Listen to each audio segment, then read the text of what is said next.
School की digital class में आप सबका स्वागत है। कक्षा 3 विषय हिंदी पाठ 16 मुझे न समझो छोटा। इसमें एक बालक भारत माता से कुछ कहना चाहता है, अपने देश के लिए कुछ करना चाहता है। वह बताना चाहता है कि जिस प्रकार बड़े बड़े महापुरुषों ने अपने जीवन का बलिदान दिया है देश के लिए, उसी तरह मैं भी अपने देश के लिए कुछ करना चाहता हूँ। तो वो कहता है कि मुझे न समझो छोटा, मुझे छोटा मत समझो। माँ तुम मुझे न समझो केवल छोटा सा ही बच्चा, मैं भी बढ़कर देश जाति का लाल बनूंगा सच्चा। वो भारत माता को कहना चाहता है कि मुझे एक छोटा सा बच्चा आप मत समझो, मैं भी अपने देश के लिए कुछ करना चाहता हूँ और एक सच्चा बालक बनना चाहता हूँ। अपने देश के लिए बलिदान करना चाहता हूँ, देश के लिए देश की सेवा करना चाहता हूँ। तो आप मुझे एक छोटा सा बच्चा ना समझो, मैं एक सच्चा लाल बनना चाहता हूँ। भारत माता पर यदि कोई दुख पड़ेगा भारी, बलि देवी पर अर्पित होगी पहले देह हमारी। तो वो भारत माता को कहना चाहता है कि अगर भारत माता पे कोई दुख आएगा, कोई संकट आएगा, कोई भारी समस्या आएगी, तो मैं उस मुसीबत का सामना करूँगा। उसके लिए चाहे मुझे अपने देह अपने शरीर का त्याग ही क्यों ना करना पड़े।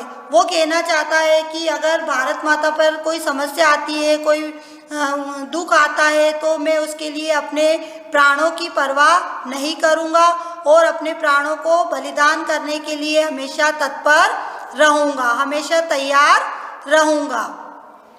सुख की सेज छोड़कर जलती लपटों से खेलूँगा, मैं स्वदेश के लिए कठिन से कठिन कष्ट झेलूँगा। वो कहना चाहता है कि मुझे ये सुख नहीं चाहिए।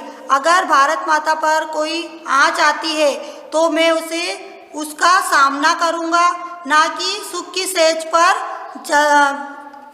सोऊंगा। मैं सुख की सेज को छोड़कर जलती हुई लपटों से भी खेलने को तैयार हो जाऊंगा। मैं अपने देश के लिए, अपने देश के सम्मान के लिए कठिन से कठिन कष्ट भी झेलने को तैयार हूँ।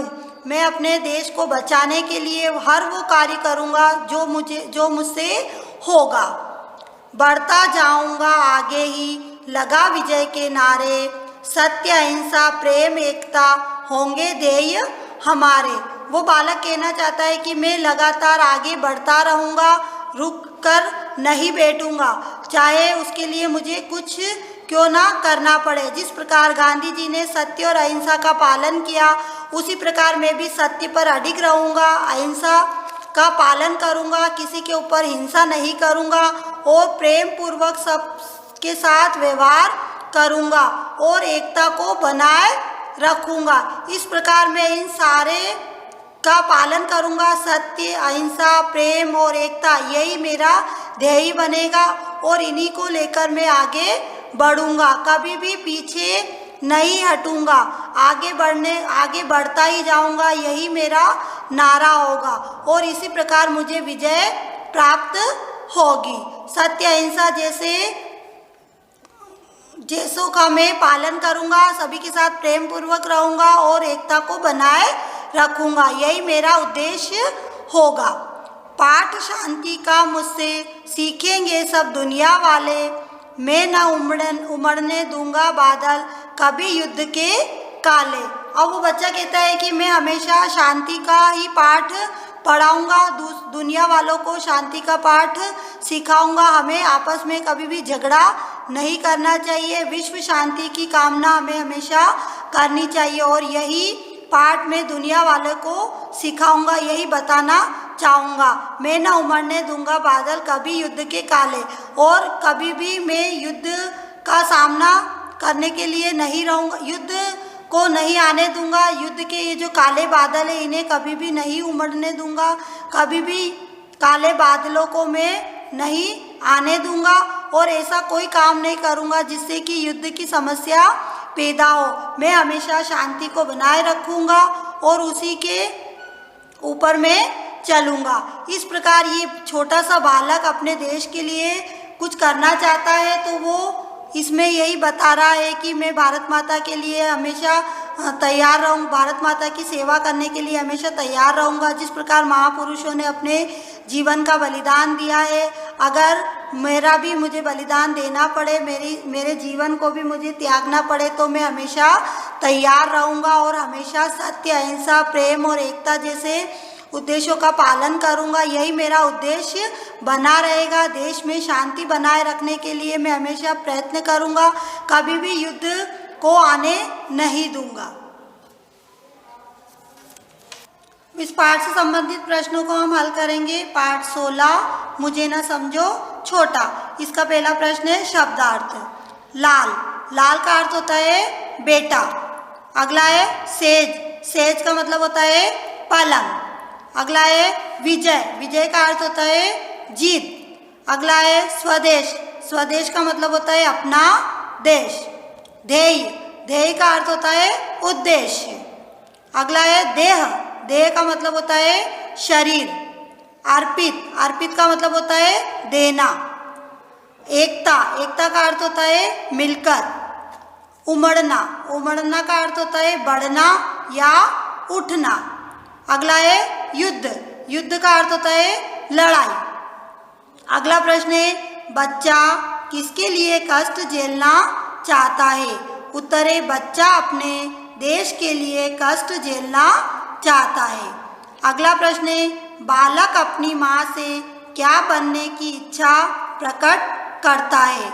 इसका उत्तर है बालक अपनी माँ से एक सच्चा लाल बनने की इच्छा प्रकट करता है। अगला प्रश्न है भारत माता पर मुसीबत आने पर वह क्या करने को तत्पर है? उत्तर है भारत माता पर मुसीबत आने पर वह अपने प्राणों का बलिदान करने को तत्पर है। प्रश्न 5, बालक ने अपने जीवन में कौन कौन से गुण अपनाने का संकल्प लिया है? उत्तर है बालक ने अपने जीवन में प्रेम, सत्य, अहिंसा और एकता जैसे गुण अपनाने का संकल्प लिया है। अगला प्रश्न है बालक युद्ध और शांति दोनों में से किसे अपनाना चाहता है? उत्तर है बालक युद्ध और शांति दोनों में से शांति को अपनाना चाहता है। प्रश्न 7 है बालक संसार के लोगों को अपने क्रियाकलापों से किस बात का संदेश देना चाहता है? उत्तर है बालक संसार के लोगों को अपने क्रियाकलापों से सत्य, अहिंसा, प्रेम, एकता और शांति का संदेश देना चाहता है। अगला है कविता की पंक्तियाँ पूरी कीजिए। अधूरी पंक्तियाँ हैं तो हमें इन्हें पूरा करना है। माँ तुम, क्या आएगा इसमें? मुझे न समझो केवल छोटा सा ही बच्चा, मैं भी बढ़कर देश जाति का लाल बनूंगा सच्चा। अगला प्रश्न है जोड़ी बनाइए। छोटा, छोटा को हम किससे मिलाएंगे? बच्चा। भारी, भारी को हम किससे मिलाएंगे? दुख। प्यारा, प्यारा क्या है? देश। काले, काले क्या है? बादल। अगला प्रश्न हमारा कविता में से ई की मात्रा वाले शब्द छांटकर लिखिए। तो छोटी ई की मात्रा वाले शब्द हमें इस कविता में से छांटने हैं। तो हमारे शब्द कौन कौन से हैं छोटी ई की मात्रा वाले? यदि, जाति, हम देख रहे हैं ना, त में छोटी ई की मात्रा है। बलि, इसमें ल में छोटी ई की मात्रा है। अर्पित, इसमें प में छोटी ई की मात्रा है। कठिन, कठिन में ठ में छोटी ई की मात्रा है। अहिंसा, अहिंसा में ह में छोटी ई की मात्रा है। शांति, इसमें त में छोटी ई की मात्रा है। और दुनिया, दुनिया में न में छोटी ई की मात्रा है। तो ये हमारे छोटी ई की मात्रा वाले शब्द हुए हैं। तो बच्चों आपको ये पाठ समझ में आया होगा। प्रश्न उत्तर आपको अपनी कॉपी में लिखना है और याद भी करना है। अभी जो आपके एग्ज़ाम हो रहे हैं आपको उसकी अच्छे से तैयारी भी करना है। धन्यवाद।